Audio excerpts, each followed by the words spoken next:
જેતપુર પંથકમાં પાણીના પ્રવાહમાં યુવક તણાયો. જેતપુર તાલુકાના રૂપાવટી ગામ પાસે બેઠી ધાબી પર યુવક તણાયો.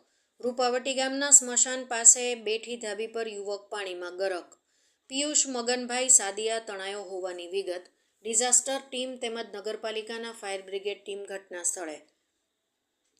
યુવકની શોધખોળ હાથ ધરી. અહેવાલ આશિષ પાટડિયા, જેતપુર.